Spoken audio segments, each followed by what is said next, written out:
बिस्मिल्लाहिर्रहमानिर्रहीम। अस्सलाम वालेकुम नाज़रीन, प्रोग्राम मुकाबिल में मेरे और आमिर मतीन साहब की तरफ से खुशामदीद कहेंगे। हम अपने तमाम देखने वालों को इस वक्त बजट 2024-25 के ऊपर शदीद बहस चल रही है और जो बड़ा अहम सवाल है वो टैक्सेस के हवाले से है। मामला ये है कि नॉन फाइलर्स के जो फ़ोन होंगे, उनके बिजली और गैस के जो कनेक्शन हैं उनको काटने के साथ साथ एक ये भी तजवीज़ दी गई है कि उन्हें बैरून मुल्क सफ़र से भी रोक दिया जाएगा, यानी पाबंदी लगाई जाएगी।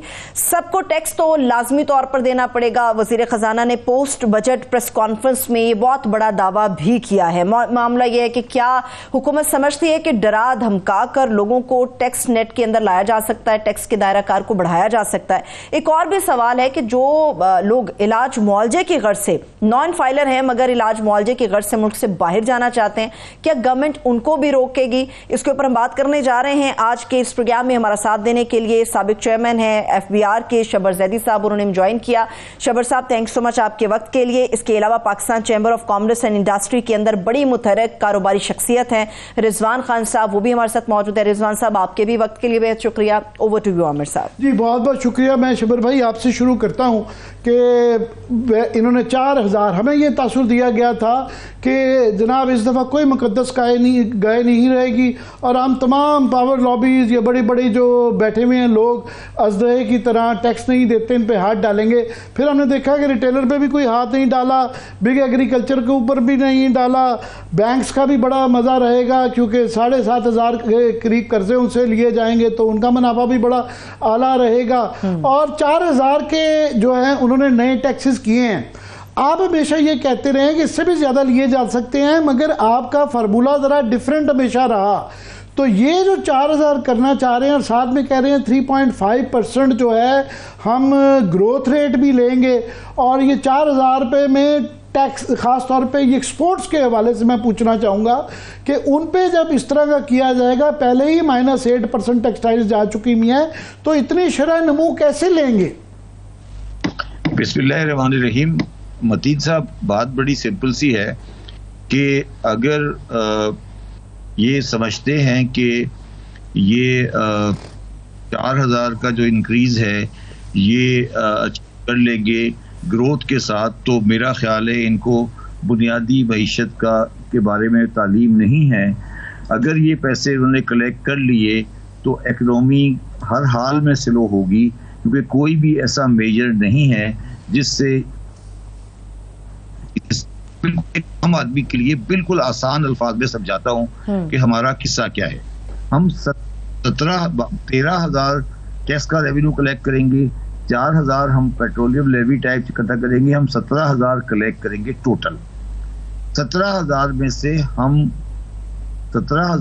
हम 7,000 दे देंगे सुबह, बाकी बचेगा 10,000। ठीक है, बाकी बचेगा 10,000।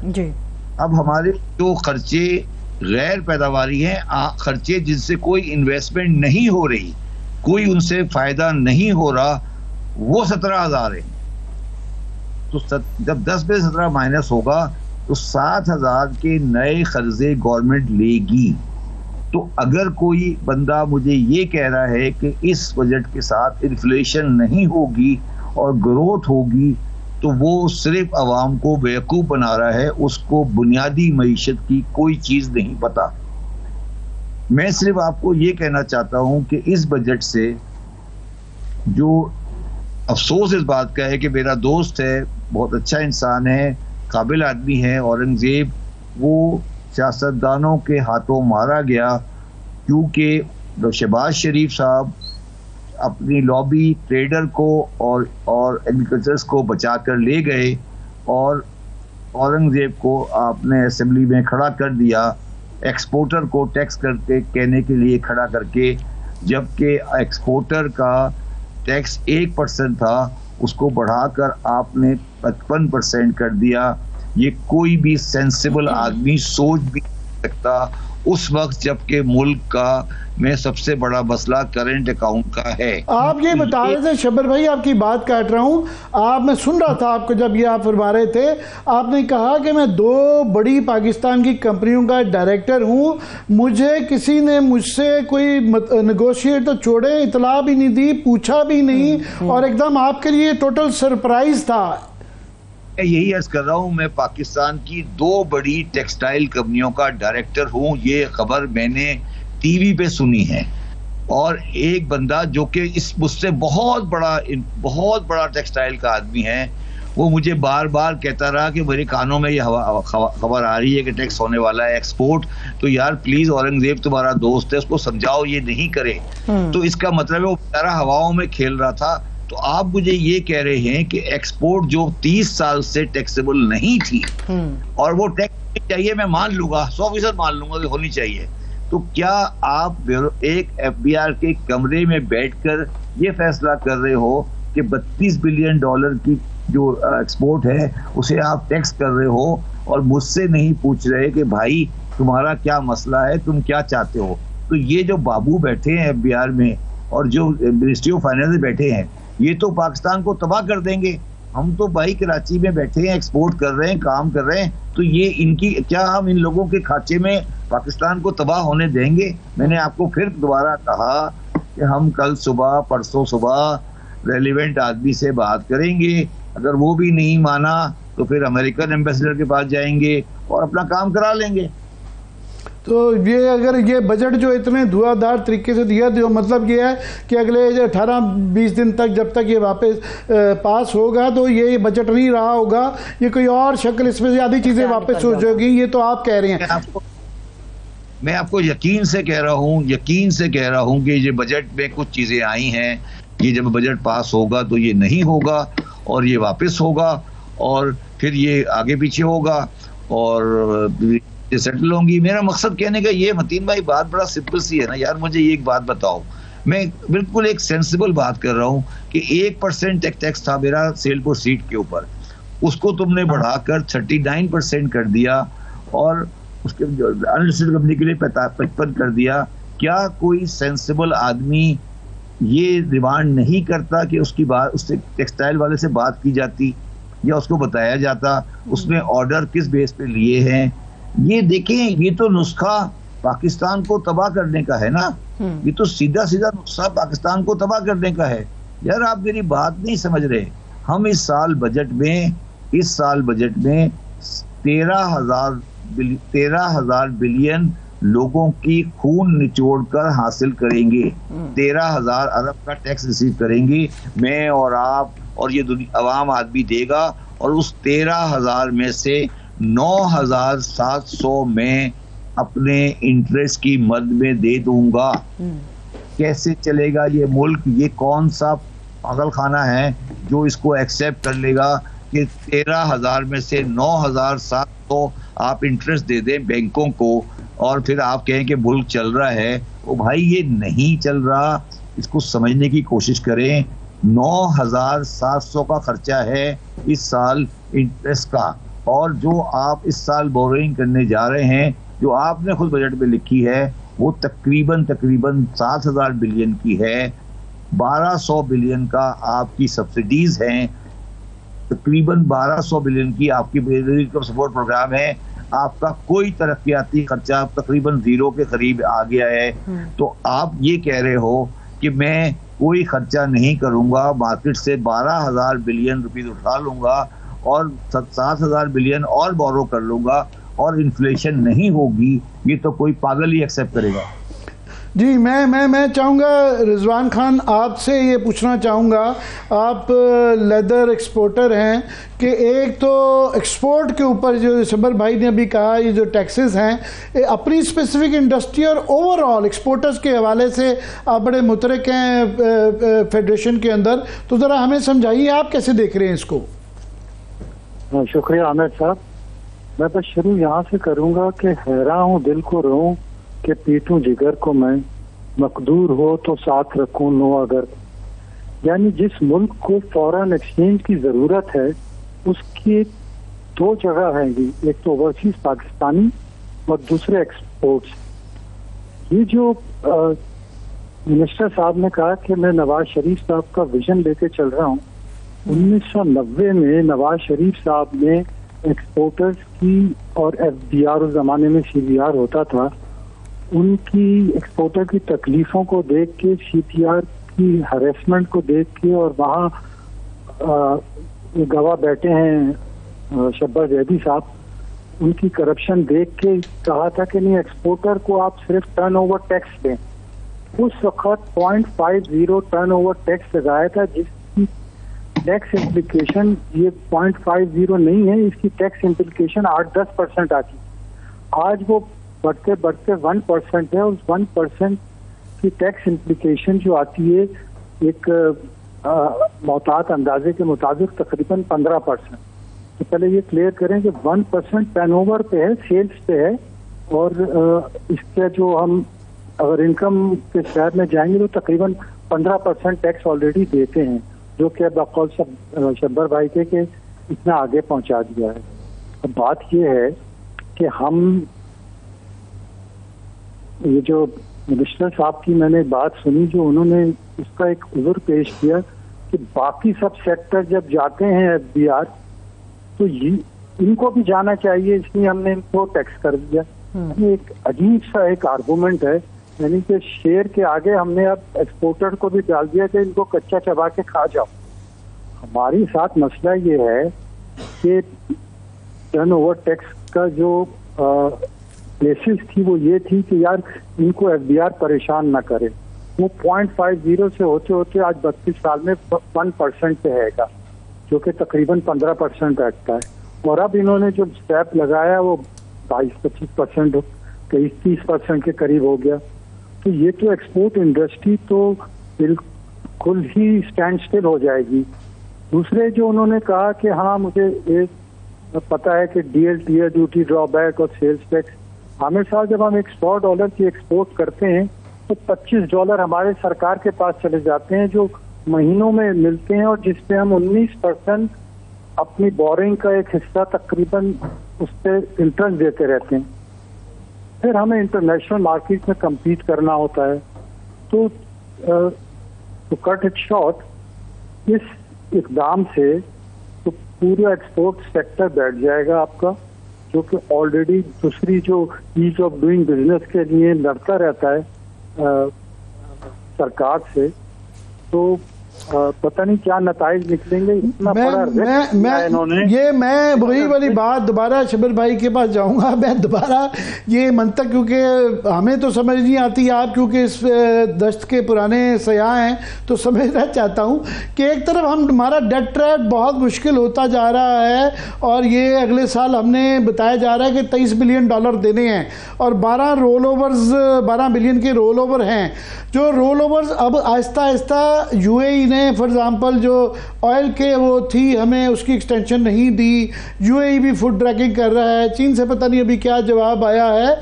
तो घूम फिर के तो कोई दुनिया में मॉडल नहीं है कि बगैर एक्सपोर्ट्स के जो है आप डेट ट्रैप से निकलाएं और तरक्की करें। तो ये मुझे इनकी मनता कि ये सोच क्या रहे हैं। आप कह रहे हैं वो औरंगज़ेब साहब, तो शुरू में हमें बताया गया था, मिफ्ता इस्माइल हमारे दोस्त हैं, वो कहने लगे कि ये देखिएगा ये जिस तरह के औरंगज़ेब साहब हैं ये किसी सियासी दबाव में नहीं आएंगे और ये बिल्कुल लड़ मर जाएंगे और ये पूरा इख्तियार इस्तेमाल करेंगे। वो तो लेट गए। यहाँ तक कि आप जिक्र कर रहे थे कि शहबाज शीजा रिटेलर को इनको बचा गए, वो पॉलिटिशियनों को भी बचा गए। उनके लिए कि एक तरफ इतने ज़्यादा खौफनाक टैक्सेस आ रहे हैं, मगर पॉलिटिशियन MNAs को 75 अरब रुपया दे रहे हैं, और टोटल 650 रुपया अगर MPAs को भी सूबों का मिला लें, तो ये एक इम्बैलेंस और तजाद जो है। शब्बर भाई कैसे देखते हैं इसको? देखिए बात सुने, रिजवान भाई मेरे जानने वाले हैं, बहुत पुराने। मैं रिजवान भाई को सिर्फ ये कहता हूं कि जो एहतजाज उनका नजर आ रहा है और जो उनका नाराजगी नजर आ रही है, इसको जरा जोर दे के कहें, घबराएं नहीं। क्योंकि ऐसा लग रहा है कि हम चाहते हैं कि हर बंदे के साथ गुडी गुडी खेलें कि जी नवाज शरीफ साहब ने बड़ा हमें जगह दी थी, अब हम खराब कर रहे हैं। बात ये नहीं है। बात ये है कि हमें पाकिस्तान की मईशत को चलाना है। हमें पहले ये फैसला कर लेना चाहिए, बस एक्सपोर्ट को बढ़ाने के अलावा कोई और रास्ता नहीं है पाकिस्तान की कश्ती को फॉरेन करंट अकाउंट के खसारे से निकालने के लिए। इसमें जो सबसे इम्पोर्टेंट बात वो जो है वो ये है कि बांग्लादेश में जो इनकम टैक्स है एक्सपोर्ट पर, उसमें 50% रियायत दी जाती है। इंडिया का टैक्स जो टैक्स रेट है वो हमारे टैक्स रेट से आधे से भी कम है, ठीक है। अब इसमें जो सबसे अफसोसनाक बात होगी ना मतीन भाई, वो ये होगी कि एक्सपोर्टर में जो ऑर्गेनाइज्ड और शरीफ लोग हैं, जो सही तरह से कागज जमा करते हैं, सही अमाउंट पे एक्सपोर्ट करते हैं, अंडर इनवाइसिंग नहीं करते, वो कारोबार से आउट होंगे। और जो एक्सपोर्टर 2 नंबर काम करते हैं, जो पैसे बाहर रखते हैं, वो प्रमोट होंगे और पाकिस्तान और पैसे बाहर रखे जाएंगे, और ये पूरी सनत की तबाही की बुनियाद है। मुझे तो लगता है कि ये भी एक साजिश है कि एक्सपोर्टरों को ये कहा जाए कि भाई पैसे बाहर रखो, या क्यों लेकर आते हो पाकिस्तान में। तो क्योंकि आप सेल प्रोसीड पे टैक्स देते थे, आपने कहा यार बाहर रख लो, कोई जरूरत ही नहीं है, तो चाचे मामे की कंपनी बनाओ दुबई में, आगे चलो। तो सर मुझे तो बिल्कुल मतीन साहब, मैं बिल्कुल सिंसियरली ये कह रहा हूँ कि मुझे ये एक्सपोर्ट वाली बात समझ ही नहीं आई। और कोई भी समझदार आदमी, दुनिया में कोई समझदार आदमी किसी भी चीज को एकदम से इस तरह नहीं करता, इसको एक दफा करते, अगले साल और करते, अगले साल और करते, अगले साल और करते। मैं तकरीबन मेरी बजट के बाद से औरंगजेब से मुलाकात नहीं हुई, मगर मैं ये समझता हूँ, मैं अभी भी ये समझता हूँ कि ये बजट फाइनेंस मिनिस्टर ने नहीं बनाया, बल्कि और चेयरमैन एफबीआर ने भी नहीं बनाया। ये किसी 17-18 ग्रेड के अफसर ऑफ एफबीआर का प्रोडक्ट है। अच्छा। इससे ज्यादा इसके अंदर कुछ, इससे ज्यादा बेइज्जती हो नहीं सकती है। मगर मैं 2 चीजें शबर भाई आपसे पूछना चाह रहा हूँ क्विकली। एक ये कि ये एक शक रहता है कि हमारे रेमिटेंसेस, तरसीलात और जो हमारी एक्सपोर्ट्स हैं, इनमें प्रोपोर्शन नहीं है, इंडिया की ये प्रोपोर्शन नहीं है। तो शक रहता है कि यहीं से कई दफ़ा पकड़ी जाती है, जैसे दुबई लीक्स में भी हुई, पहले भी, कि यहीं से पैसा टीटीओ के जरिए हवाला हुंडी जाता है और तरसीलात में आ जाता है। जिस तरह अभी आप कह रहे हैं कि ये लोग बाहर पैसा रखेंगे और गालबन ये रेमिटेंसेस में यहाँ आया करेगा, हम वहाँ से लेंगे, एक्सपोर्ट से नहीं लेंगे, इसका मतलब है हमें टैक्सेस नहीं मिलेंगे। एक ये मैं अंडरस्टैंड करना चाह रहा हूँ। दूसरा, हमें बड़ी इस दफ़ा उम्मीद दिलाई गई है जी हमने नॉन फाइनल को डॉक्यूमेंट इस दफ़ा कर लेंगे। वो जो पहले एफर्ट थे वो गालबन 30,000 के से ज़्यादा लोग नहीं हैं जिन्होंने फाइलर बने हैं। तो अब जो कह रहे हैं कि जी एक मैसिव किस्म की डॉक्यूमेंटेशन होनी चाहिएगी, और आपके ज़माने से ये सिलसिला जारी, आपने बड़े तरीके बताए थे। अब ये वाकई इतने जितने ये पुरुम्मीद हैं, ये हो जाएगा? देखो, मुझे 2 बातें इस पर करनी है नॉन फाइलर के बारे में जी। ये जो दुकानें सारी आजम कौर मार्केट में या माल रोड पर या ज्वेलर की दुकानें हैं, ये फाइलर है या नॉन फाइलर है? ये सारे फाइलर हैं। ये बैठे ना चैम्बर वाले, इनसे पूछे, इनके सारे बंदे, इनकी रिक्वायरमेंट है लॉ के अंदर, इनके चैम्बर की मेंबरशिप की रिक्वायरमेंट है कि सब फाइलर हो, ठीक है। आप इनसे पूछें कि मैक्सिमम टैक्स पाकिस्तान में किसी ज्वेलर का कितना है। मैं आपको पाकिस्तान कराची की बता देता हूँ। सालाना टैक्स, बहुत, मैं कोई 5 साल पहले की बात कर रहा हूँ, सालाना टैक्स किसी भी ज्वेलर का पाकिस्तान में, सालाना टैक्स पाकिस्तान के बड़े ज्वेलर का, मैं कुछ 4-5 साल पहले की बात कर रहा हूँ, वो 3 लाख पर सालाना से ज्यादा नहीं था। 3 लाख रुपए। फाइलर है वो, आप उसका क्या बिगाड़ लेंगे? मेरी बात को समझे मैं क्या कह रहा हूँ। ये नॉन डिक्लेरेशन का इशू नहीं है, ये अंडर डिक्लेरेशन का इशू भी है, जिसको ये समझ ही नहीं पा रहे। और ये नॉन फाइलर जो होता है, ये टर्म भी PMLN नवाज शरीफ की इजाद है। मैं कहता हूं नॉन फाइलर एक मुजरिम है, उसको आप सजा दें। आप उसको ज्यादा टैक्स लेकर आप उसे कह रहे हैं कि तुम चोर तो हो, बेईमान तो हो, मगर तुम 5 रुपए ज्यादा दे दो, हम तुम्हें बाइज्जत मान लेंगे। सही है। ये नहीं हो सकता। ये सब बेकार की बातें हैं। जब मैं चेयरमैन एफबीआर था, मैंने ऑर्डिनेंस की इस पुरानी किताब में से लफ्ज नॉन फाइलर निकाल दिया था। मैंने अपने सेक्रेटरी को बुला के कहा था कि इस किताब को खोलो और जहां लफ्ज नॉन फाइलर आप ये कह रहे हैं कि सिर्फ फाइलर बनाना इन्वॉल्व नहीं है, ये अंडर इनवॉइसिंग जो अंडर फाइलिंग होती है उसको कंट्रोल करना है। बिल्कुल, मेरे पास सिर्फ लास्ट मिनट है। रिजवान खान प्लीज बताइएगा any last words on this. Exporters का फाइनल टैक्स रिजीम को हटा के आप फिर ह्यूमन इंटरेक्शन में डाल दें, और इतना बड़ा सेक्टर जो कि आपकी फॉरेन एक्सचेंज अर्निंग का एक हिस्सा है जिसको इंसेंटिवाइज करने की जरूरत है ताकि आपकी IMF से जान छूटे, उसको आप दोबारा स्टोन एज में लेके जा रहे हैं। बहुत बड़ा रिस्क है इस माहौल में जब आपको इतनी फॉरेन एक्सचेंज की जरूरत है। कि शब्बर भाई ने कहा कि इसके रिपरकशंस क्या होंगे, लोग क्या करने लगेंगे, तो वही कुछ होगा जो उन्होंने फरमाया।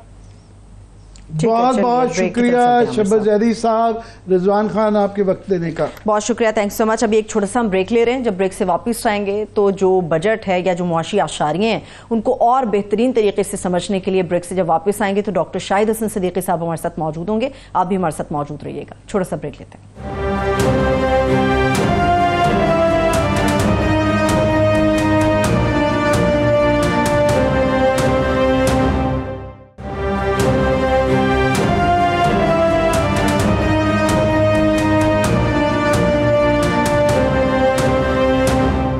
ब्रेक के बाद एक बार फिर से खुशामदेद कहेंगे। इस वक्त पाकिस्तान की इकोनॉमी पर बात करने के लिए हमारे साथ माहिर मईशत हैं डॉक्टर शाहिद हसन सिद्दीकी साहब, उन्होंने हमें ज्वाइन किया। डॉक्टर साहब बेहद शुक्रिया आपके वक्त के लिए। आमिर साहब, जो टैक्सेस के हवाले से मामलात हैं या जो बजट के मामलात हैं, मेरा ख्याल है डॉक्टर साहब से रहनुमाई मजीद हम ले सकते हैं। जी, डॉक्टर साहब से मैं बहुत ज़्यादा रहनुमाई चाहूँगा। वो इसलिए कि डॉक्टर साहब हमारे साथ वादा ये किया था, बड़े बड़े दावे किए गए थे कि इस दफ़ा के इनकलाबी बजट लेके आएंगे जिसके अंदर जो है, क्योंकि इम्पोर्टेड फाइनेंस मिनिस्टर लेके आए हैं तो उनकी कोई किसी किस्म को बख्शा किसी को नहीं जाएगा, बड़े बड़े माफियाज को, पावर लॉबीज को हाथ डाला जाएगा। तो आखिर में जो है नज़र ये आया कि उन्होंने जो है ना रिटेलर पे हाथ डाला, ना बिग इंडस्ट्री पे हाथ डाला, लंबा लारा लगा दिया पेंशन्स का कि जी वो करेंगे, और प्राइवेटाइजेशन से भी वो सिर्फ 30 अरब रुपया मांग रहे हैं। मैं जो आपसे समझना चाहता हूँ कि उन्होंने 4000 मतलब 40% के करीब जो है वो नए टैक्सेस लगा रहे हैं, 9000 से 13000 अरब रुपए पे चले गए हैं, और ख़र्चा 30% बढ़ा दिया है। साथ में कह रहे हैं कि वो 3.5% ग्रोथ रेट भी लेंगे। तो 40% टैक्सेस लगा के ये जो है इतनी ग्रोथ कैसे ले पाएंगे, मैं ये आपसे समझना चाहता हूँ। बेहद शुक्रिया आपका। पहले आप मुझे ये इजाज़त दें कि मैं आपसे ये अर्ज़ कर दूं कि इस बजट में पाकिस्तान की मईशत को और पाकिस्तान की सलामती को जो संगीन तरीन ख़तरात और संगीन तरीन चैलेंजेस दरपेश थे उनको मुकम्मल तौर पर नज़रअंदाज कर दिया गया है। उनका कोई हल तजवीज़ नहीं किया, बिल्कुल वाज़ेह है। और ये दूसरी बात भी बिल्कुल वाज़ेह है कि जो मुल्की अशराफिया है, जैसे आपने ख़ुद कहा, और जो बैरूनी अशराफिया है, उन दोनों के मुफादात का तहफ़्फ़ुज़ करने की कोशिश की गई है। और एक जो मुस्लिम लीग नून का जो मंशूर था उससे ये बराह रास्त मुतासादिम है, और वोट को इज्जत दो के नारे को एक मरतबा फिर नफ़ी हो गई है। इसका मकसद जो मुझे नज़र आया है बजट का, वो तो सिर्फ ये था कि हमें IMF से कर्जा मिल जाए ताकि दूसरे आलमी मालियात इदारों से मिल जाए, रोल ओवर हो जाए और वक्त गुजर जाए। इसके अलावा मईशत की बेहतरी, अवाम की फलाह बहबूदी इसका मकसद था ही नहीं, बिल्कुल वाज़ेह है। लेकिन जो चीज़ मुझे परेशान कर रही है वो ये कर रही है कि इन्होंने कम से कम इस बात को शायद यकीनी बनाने की कोशिश की है कि ये जो 24वां प्रोग्राम IMF का हमारा है, 23 प्रोग्राम में तबाही आ चुकी है। अब इसमें बाद ऐसा लगता है ये 3 साल का प्रोग्राम होगा या 4 साल का, खुदा न खास्ता हम 25वें प्रोग्राम की तरफ जाएंगे, उसके लिए इन्होंने बुनियाद रख दी है, जो कि मैं समझता हूँ कि इज्तिमाई खुदकशी है। मगर जो चीज़ मुझे परेशान कर रही है इससे ज़्यादा, वो ये है कि इसमें कुछ ऐसी हैरान कुन तजावीज़ हैं जिससे डॉलराइजेशन होगा और लूटी हुई दौलत जिनके पास है, चोरी की दौलत है, उनको फ़ायदा पहुँचेगा। बिल्कुल वाज़ेह नज़र आ रहा है, जिस पर बात करने की मेरे ख्याल से ज़्यादा ज़रूरत है। अब आप देखिए, इसलिए कि अब ये कहते हैं 45% तक हमने टैक्स लगा दिया और नॉन फाइलर्स के ऊपर भी कॉस्ट बढ़ा दी। मगर सवाल ये पैदा होता है कि क्या ये हकीकत नहीं है कि मईशत चूँकि डॉक्यूमेंट नहीं है और इनकम टैक्स ऑर्डिनेंस 111(4) है, तो इस बजट में आप देखेंगे कि बरामदात में इजाफा कम रखा है, तरसीलात में इजाफा ज़्यादा रखा है। ये हैरान कुन बात है। लेकिन जो चीज़ मुझे परेशान कर रही है वो ये कर रही है कि जब हमने टैक्स एमनेस्टी दी थी तो उस वक्त ये कहा था कि आप 6% एक मरतबा दे दें और आपका पैसा माफ़, चाहे पैसा बाहर रखें।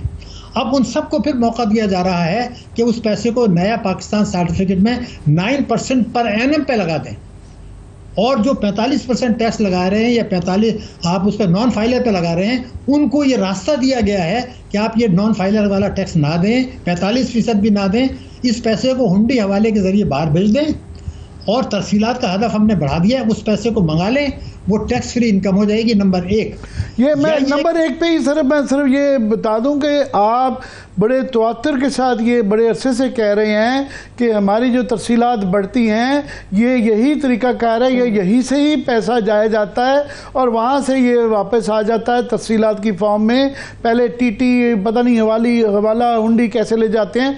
आप ये कह रहे हैं कि उसी के अंदर, उसी तरीके के पुराने तरीके के अंदर एक नया तरीका डाल दिया गया बाहर भिजवाने का, यही कह रहे हैं आप? वो है, देखिए इन्होंने, मैं इसलिए कह रहा हूँ कि आप अगर अभी देखिए 2011 से मैं कंपेयर कर रहा था, मेरे मुल्क की बरामदात बढ़ी है $8 अरब हरफ में, और रेमिटेंसेस बढ़ी है $20 अरब। दुनिया में होता नहीं है ये, तो बिल्कुल जो है वो पानी में दूध के कतरे डाल रहे हैं। मईशत तो इस तरह नहीं चलती है। इस साल भी जो इजाफा हुआ तरसीलात में हुआ है। अब होगा ये कि जिनको आपने टैक्स एमनेस्टी दी है और उनसे कहा पैसा बाहर ही रहने दें, अब वो उनको मौका है कि जो नया पाकिस्तान में 9% पे लगा दें पर एनम, और 6% उनको यकमुश्त एक दफ़े के लिए दिया था, उनका माफ़ हो गया। वो तरसीलात मंगा लें, वो दूसरा रास्ता है। तो और तीसरा रास्ता ये खुला छोड़ दिया है कि जो आप दुबई से कर्जा लें बैंकों से 5% पर, उस पैसे को वहाँ से कर्जा लेके यहाँ ले आएँ और नया पाकिस्तान में 9% लगा दें। तो आप तो डॉलराइजेशन की तरफ मईशत को ले जा रहे हैं। जब आप उनसे लोगों पर ये टैक्सेस लगाएंगे, मईशत को दस्तावेजी नहीं बनाएंगे, 111(4) को ख़त्म नहीं करेंगे, तो कोई पागल ही होगा कि वो अपने अकाउंट में डॉलर में कन्वर्ट करा के है। इसलिए कि सबको पता है, आज मैं रिकॉर्ड पे बता रहा हूँ, रुपए की कदर गिरने वाली अगले माली साल में हुकूमत को पता है। तो 9% वहाँ मुनाफा मिल रहा है, रुपए की कदर मिलेगी, गिरेगी, तो वो फ़ायदा क्यों नहीं उठाएंगे? आप उनको रास्ता क्यों दे रहे हैं? तो ये तो एक पाकिस्तान की सलामती के ख़िलाफ़ मैं समझता हूँ दानिस्ता एक कोशिश है। इसलिए मैंने कहा था मुल्की अशराफिया और बैरूनी अशराफिया, आप डॉलराइजेशन कर रहे हैं, बचतों की शरह को डिस्करेज कर रहे हैं, फ्लाइट ऑफ कैपिटल को एनकरेज कर रहे हैं, और जिन्होंने चोरी की भी है उनको मज़ीद फ़ायदा पहुँचा रहे हैं। ये आदाद शुमार चीख के ये कह रहे हैं। अगर आप इसको मज़ीद देखना चाहते हैं, तो इन्होंने अभी कहा कि खुद निसारी की बात कर रहे हैं। मैं ये देख रहा था कि जो मुल्की बचतें हैं हमारी, वो 7.5% हैं इस वक्त सिर्फ। किसी ज़माने में ये पाकिस्तान में जो है ना वो 17.7% हुआ करती थी। यानी सिर्फ मुल्की बचतों में हमने जो है वो 10,000 अरब रुपए इस साल हम कम वसूल कर रहे हैं। हम बचतों को डिस्करेज कर रहे हैं, डॉलराइजेशन से पैसा बाहर जाएगा। फिर मुल्क की सरमायाकारी है। मुल्क की सरमायाकारी किसी ज़माने में पाकिस्तान में जो है 19% हुआ करती थी, अब ये 13% पर आ गई। तो 10,000 अरब रुपए मुल्की बचतें आपने कम की और कोई 12,000 अरब रुपए मुल्की सरमायाकारी कम की। फिर आप कहते हैं हम खुद निसारी की तरफ जाएंगे, और टैक्सों में जैसे आपने इशारा किया और वज़ीर आज़म ने खुद कहा था कि 15,000 अरब रुपया कम वसूल कर रहे हैं। अब ये जो कुछ इजाफा हो रहा है इसमें आप ये ना भूलें कि हमें 12% तो ये अफरात ज़र कह रहे हैं, ये 12% नहीं होगा, ये इससे बहुत ज़्यादा होगा। मैं रिकॉर्ड पे आपको बता रहा हूँ, 3.5% ग्रोथ होगी, तो 16% तो यही बढ़ने वाला है। प्लस नए टैक्सेस आपने कोई 2,000 अरब के लगा दिए। तो जो टैक्स GDP का तनासुब इन्होंने 2027 में रखा है, ये उससे कम है जो माजी में 17-18, हम 14-15% रहते थे। तो जब आप 14.4% लिया करते थे, जब भी मईशत बहरान का शिकार थी, आज मईशत तौबा बर्बाद है, और आप ये चाहते हैं कि उसको 11.5% पर करके मईशत को बहाल कर लेंगे। तो ये आदाद शुमार तो बता रहे हैं कि इसका जो है मकसद तो कुछ और ही है। हमें पाकिस्तान को जकड़ना है, पाकिस्तान की मईशत को जकड़ना है। कहीं कोई चीज़ नज़र नहीं आती। आवाम को क्या मिलेगा, ग्रोथ रेट का क्या होगा, मुलाजमत का क्या होगा, 26 मिलियन बच्चों की तालीम का क्या होगा, 10 करोड़ लोग जो है गुर्बत के लकीर के नीचे हैं उनका क्या होगा। सिर्फ ये है कि कर्जा मिल जाए और बैरूनी लोग खुश हो जाएं, जो ताकि जिनकी मदद से इक़्तिदार में आते हैं, ताकि अगले प्रोग्राम में जाके पाकिस्तान की गर्दन फंसा दें। जनाब डॉक्टर साहब, ओवरऑल आप कोई फलसफा होता है ना, एक बजट दी जाता है उसके पीछे एक फलसफा होता है, एक डायरेक्शन होती है, एक पॉलिसी होती है जिसके ज़रिए आप होता है। आपको इसमें से क्योंकि इतने ज़्यादा मुतज़ाद किस्म के इसके आते हैं, जिस तरह मैंने कहा कि एक्सपोर्ट्स के ऊपर जब आप टैक्सेस इतने ज़्यादा लगा देंगे और पहले ही टेक्सटाइल -8% पे ऊपर और जो है पिछले साल के जो इकोनॉमिक फिगर है वो माइनस में गई हुई है, ओवरऑल भी आपकी बुरी हालत थी। तो ये उसके बाद फिर ये तो आपको क्या इनकी इसका लार्जर क्या फिलॉसफी क्या समझ आती है, ये करना क्या चाहते हैं? देखिए, आपने कितना आम नुक्ता उठा दिया। मैं आपको यकीन दिला रहा हूँ, बरामदात बढ़ाना इनकी हिकमत अमली है ही नहीं, क्योंकि बरामदात बढ़ेगी तो पाकिस्तान मजबूत होगा, लोगों को रोजगार मिलेगा। इनका मकसद जो फिगर्स बता रही हैं वो तो तरसीलात बढ़ाना है, जाली तरसीलात। इसलिए कि जैसे आपने खुद कहा कि आपने बरामदात पर तो टैक्स लगा दिया, लेकिन मुझे जब टैक्स नहीं था, मैं आपसे एक फिगर देना चाहता हूँ कि 2011 में हमारा डॉलर 86 रुपए का था और हमारी एक्सपोर्ट 25 अरब डॉलर की थी। अब 14 साल के बाद डॉलर 86 रुपए से 286 पर आ गया और हमारी बरामदात आज भी जो है ना वो 33 अरब डॉलर का अपने हदफ रखा है। तो वो उस तरफ तवज्जो नहीं है, पूरी तवज्जो है कि लोगों को फ़ायदा पहुंचाए, काला धन रखने वालों को और जो है टैक्स चोरी करने वालों को, कौमी दौलत लूटने वालों को, उनका अकाउंट रेगुलराइज हो जाए तरसीलात के जरिए, ताकि जो बेतहाशा इंपोर्ट्स के जरिए तिजारती खसारा होता है उसको कम करके क्या जी हमारा करंट अकाउंट डेफिसिट कम हो गया। इसको कहते हैं आग से खेलना, बिकॉज 111 सबसेक्शन 4 इस्टेब्लिश्ड है, ये मनी लॉन्ड्रिंग है। हुकूमत ने तस्लीम किया है, FBI ने तस्लीम किया है कि तो कई सौ अरब रुपए साल का इसमें टैक्सों का नुकसान, पैसा वापस चला जाता है। तो बरामदा जब आप बढ़ाना नहीं चाहते तो फिर सवाल ये पैदा होता है कि इसकी डायरेक्शन सिर्फ वही है जो मैंने आपकी खिदमत में अर्ज की कि IMF से किस्से मिल जाए, रोल ओवर हो जाए, आलमी इदारों से कर्जे मिल जाए। मुझे जो खतरा नज़र आ रहा है, जो आज मैं फिर बता रहा हूँ कि इस साल इस बात का खदशा है कि कुछ बैरूनी कर्जों को रीशेड्यूल कराना पड़ेगा और खुदा ना खास्ता आगे चल के कुछ मुल्की कर्जों को रीशेड्यूल कराना पड़ेगा,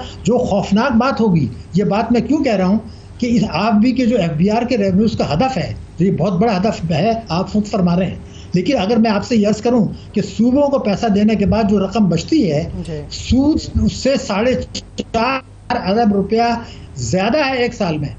तो ये तो आप फंसा रहे हैं कि आप दुनिया को कह रहे हैं कि मेरे मुल्की कर्जों को भी आप रिशेड्यूल करने के लिए मुतालबा आज नहीं करते हैं तो 2 साल की बात करें। तो ये तो हम अपनी गर्दन को फंसा रहे हैं।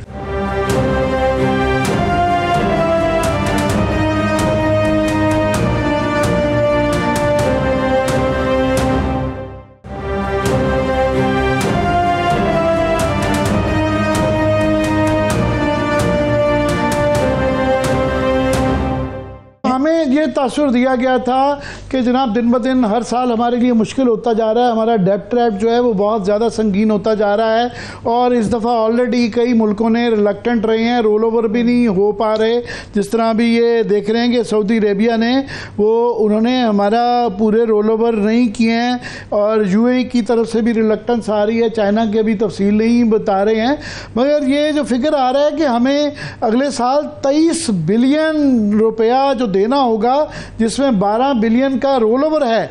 और साथ में ये खबरें भी आ रही हैं कि जनाब अगर यहाँ से ना मिला, ये पैसे मिलेंगे नहीं अगर, तो फिर ये जो बाहर से आने हैं पैसे यूरो बॉन्ड और फॉरेन कमर्शियल लोन्स के 4.9 बिलियन डॉलर्स, ये भी रुक जाएंगे।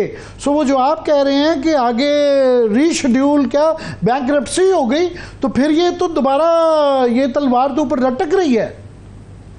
देखिए, ये तो वाज़े तौर पर नज़र आ रहा है कि इनका मकसद ये है कि फ़िलहाल हम चाइना जो गए थे, आप खुद सोचें कि अगर इनका मकसद सरमायाकारी होता तो बजट पेश करने के बाद भी जा सकते थे। वहाँ जाके उन्होंने बता दिया है, हाथ खड़े कर दिए हैं कि जनाब ये तो हम कर्जे, हमें IMF से कर्जा ही नहीं मिलेगा। IMF ने ये कहा है कि आप पहले रोल ओवर का इंतज़ाम करें तो हम आपको कर्जा देंगे, ये उनकी शर्त है। चाइना को जाके बता दी। अब चाइना ये सोचता है कि अगर पाकिस्तान किसी मुसीबत में फंसा तो CPEC को ऐसा झटका लगेगा कि उनकी बेल्ट एंड रोड इनिशिएटिव को झटका लग जाएगा, जो दुनिया भर में 4000 अरब डॉलर वो कर रहे हैं। तो उससे हम फ़ायदा उठा रहे हैं। हमने वहाँ गए हैं रीशेड्यूल करने की बात करने के लिए। सरमायाकारी की बात होती तो फिर आप बजट के बाद जाते। बात दरअसल ये है कि ये गर्दन फंसा चुके हैं। और मैंने जैसे कहा कि अमेरिका भी फ़िलहाल ये चाहता है कि जब तक ये अफ़गानिस्तान की में हमारी मदद की उनको ज़रूरत है, मिडिल ईस्ट के हालात ख़राब है, गज़ा में जो है दहशत, अमेरिका इसराइल जो है वो है जंगी कार्रवाइयाँ कर रहा है, यूक्रेन की जंग है, उस वक्त तक वो चाहते हैं कि मईशत कमज़ोर रहे मगर डूबे ना, बुरी तरह ना डूबे। तो कुछ ना कुछ वो रीशेड्यूल करा के, कुछ सऊदी अरब से कह के करा के ये हमारा गुजारा कराएंगे। लेकिन इस दौरान में मईशत को खोखली करके इतनी तबाही बर्बादी कर देंगे कि मैं आपको यकीन दिला रहा हूँ, अल्लाह ताला मेरी बात गलत साबित करे, चीन भी अगर चाहे तो पाकिस्तान को नहीं बचा सकेगा उस वक्त। अगर ये तारे खतरात हैं और वो नज़रअंदाज कर रहे हैं, जो मैंने शुरू में कहा कि तमाम चैलेंजेस खतरात का इनको पता है, मुझे ही नहीं पता, वज़ीर ख़ज़ाना को शायद पता ना हो, वो इतनी चीज़ें समझते नहीं हैं, लेकिन कैबिनेट में जो दूसरे लोग हैं वो तो एक मिडिल क्लास बैंकर थे हबीब बैंक में आने से पहले, तो उनको तो नहीं पता ये बातें, लेकिन हमारे जो पुराने लोग हैं उनको तो पता है कि ये ख़तरात हैं। लेकिन इक़्तिदार अमरीका के खुशनुदी और ताकतवर तत्वों की मर्द के लिए हर चीज़ को खुदा न खास्ता दाव पे लगा रहे हैं, और हमारा मीडिया मुमाज़रत के साथ वो सियासी बातों में लगा हुआ है। इस वक्त तो मैं सुप्रीम कोर्ट से दरख्वास्त करूंगा कि ज़रा उनसे कह तो दें कि 3 साल की हिकमत अमली तो ले आएँ कि 3 साल के बाद हमारा क्या हाल होने वाला है। अवाम तो शायद जो है ना वो अपनी परेशानियों में लगे हुए हैं कि जनाब उनको थोड़ी बहुत तनख्वाह सैलरीड की बढ़ी, उससे उन पर टैक्स बढ़ा दिया, उसके बाद पेट्रोलियम, बिजली और गैस के नर्ख अभी बढ़ने हैं, रुपए की कदर गिरनी है, तिजारती खसारा बढ़ना है, अगले साल में जारी हिसाबात का खसारा बढ़ना है, गुर्बत बढ़नी है, ये वाज़ेह तौर पे नज़र आ रहा है, रुपए भी गिरेगा। तो इन सब चीज़ों को नज़रअंदाज करके सियासी करना और वक्त गेन करना, ये पाकिस्तान, मुझे लगता है पिछले बजट में हुकूमत ने हमारी ये कहा था तहरीक इंसाफ के लिए कि उन्होंने पाकिस्तान दुश्मन पॉलिसी अपनाई, उनके अल्फाज बजट तकरीर में छपे हुए हैं।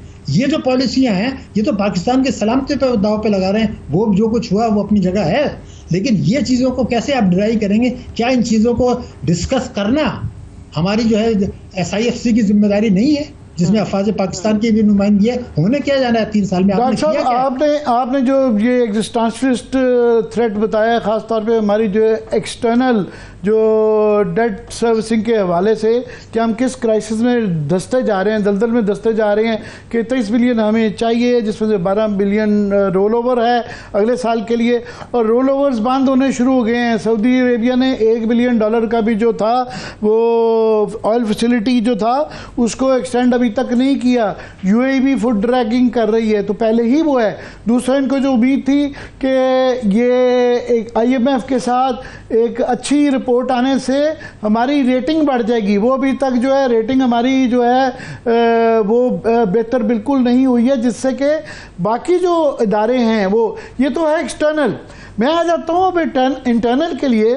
इंटरनल के लिए जो आप हमेशा रोकते रहते हैं कि जनाब ये बैंकों का एक यहाँ पे एक लूट मची हुई है। इस दफ़ा दोबारा मैं देख रहा था कि 7,500 अरब तो ये इंटरनल फाइनेंसिंग है, बोरोइंग है डोमेस्टिक बैंक से। तो वही जो पहले 1200 अरब रुपया लेते हैं तो दोबारा उसी तार के लौंडे के पास जा रहे हैं और दोबारा इनके बनेंगे बैंकों का भी फ़ायदा।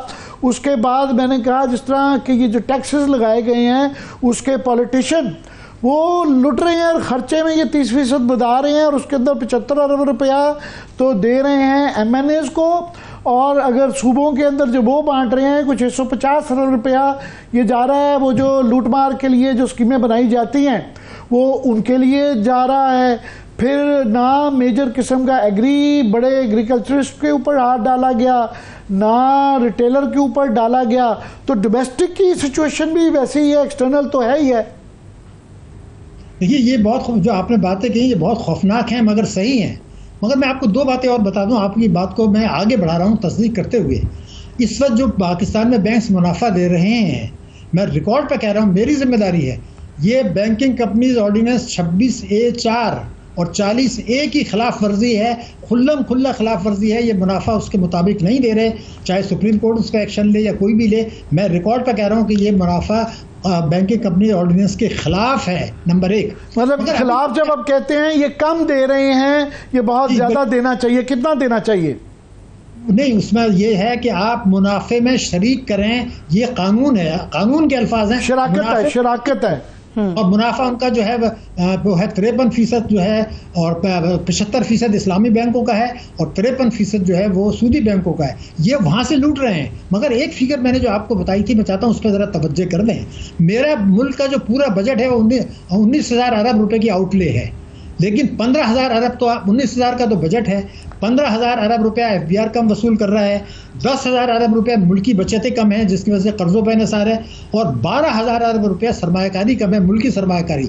ये 3 आदत शुमार के बाद जो है, अगर कोई बात नहीं समझना चाहता तो फिर तो अल्लाह ताला रहम करे। अब पानी सर से ऊंचा हो गया है, क्योंकि अब न्यू ग्रेड गेम है। अब न्यू ग्रेड गेम में मकासद कुछ और हैं। हमारी अहमियत कम हो गई है। चीन को कंटेन करना और भारत को ऊपर लाना, ये बुनियादी चीज़ है। तो जब तक अफगानिस्तान का मसला है वो नरम हाथ रखेंगे, शायद सऊदी अरब से रोल ओवर भी करा देंगे, यूएई से भी करा देंगे, लेकिन अंदर से मईशत खोखली हो रही है। ये चीज़ मुझे खौफ आ रहा है, और ये बड़ी आपकी कौमी खिदमत होगी। आप अवाम को अगर बार बार ये एजुकेट करते चले जाएं, अवाम अगर नहीं खड़े होंगे तो फिर मेरे ख्याल से इस मुल्क को शायद बचाने का मुझे तो कोई और रास्ता नजर नहीं आता। अल्लाह ताला। डॉक्टर साहब, अवाम अगर खड़े हों तो उनको जो है उनके साथ जो हाल होता है, इस जेलें भर गई हुई हैं, पाकिस्तान में जंग नहीं रहेगी। ना खड़े हों तो ये जो मसाइल हैं, मतलब ये वो हैं, और सहाफ़ी अगर उसके ऊपर बात करें तो आपको पता ही है कि रोज़ नए कानून आ रहे हैं। अभी तो इस तरह के आ रहे हैं कि वो अपील करने के लिए भी 30 लाख रुपए जमा करें तो इजाज़त मिलेगी।